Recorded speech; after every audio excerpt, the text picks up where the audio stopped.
Hi, boys and girls. This is Ms. Kathy. I'm so happy you've joined me today for another story just for you. Chapter 10, Meeting the Kidnapper. DeeDee! Hey, DeeDee, stop! DeeDee stopped Angel and whipped around in the saddle. What? What do you mean, what? Sammy asked. I didn't say anything. Didn't you or Willie call my name? No, Sammy said. I didn't either, Willie said, but I heard someone. DeeDee, it's me! Ruth Thompson stepped out from behind a tree. She looked uneasy, like she wanted to run away. The first thing DeeDee thought of doing was to tell Ruth off for trying to kidnap Zach, but she decided not to.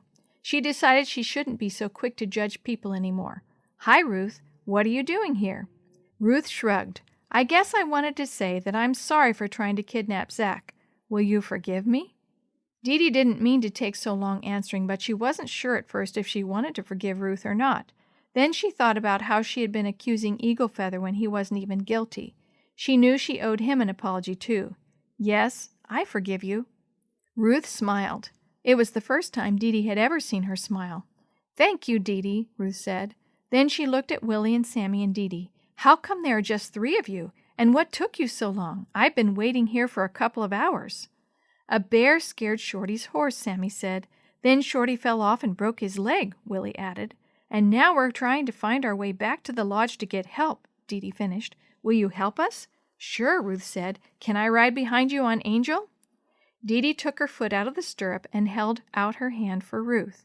Ruth grabbed DeeDee's hand and stuck her foot in the stirrup as DeeDee helped her up. DeeDee noticed Ruth's foot and started laughing. You're wearing moccasins, too. Ruth's face turned red. Yeah, I guess you found my tracks, huh? DeeDee nodded. Uh-huh. Do you think Eagle Feather will forgive me for accusing him of being the kidnapper? I was sure it was his tracks I had found everywhere. I'm sure he will, Ruth said. It sounds to me like we all made some mistakes and need to be forgiven. That's for sure, DeeDee agreed. Are you ready to ride? I'm ready. Let's ride, Ruth said. Pretty soon it was so dark DeeDee couldn't see Willie or Sammy at all, even though she could still hear their horses. She was glad Ruth was riding with her. It made her feel better knowing that Ruth knew where they were. Once Willie stopped because he thought Smokey had lost the trail. I think we need to go left, Willie decided, but Smokey wants to go right. We better go the way Smokey wants to go, Ruth said. Willie sighed. Okay. He turned to the right. 15 minutes later, they saw lights ahead of them. We made it, DeeDee shouted. We made it, Willie and Sammy.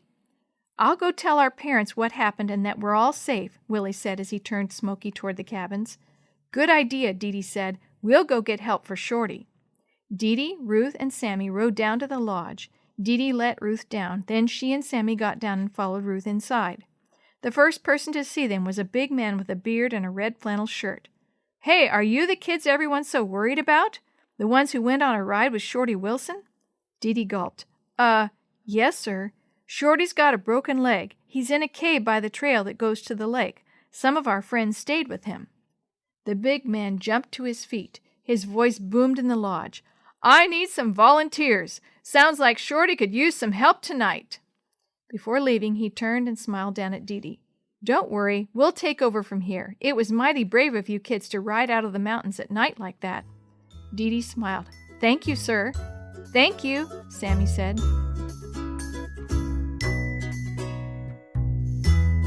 The story you have heard today is a chapter of The Shoebox Kids, Book 10, Adventure on Wild Horse Mountain, written by Eric Stoffel, edited and created by Jerry D. Thomas, and used with permission from the Pacific Press Publishing Association. If you're interested in any other books published by the Seventh-day Adventist Church, please visit AdventistBookCenter.com or call 1-800-765-6955.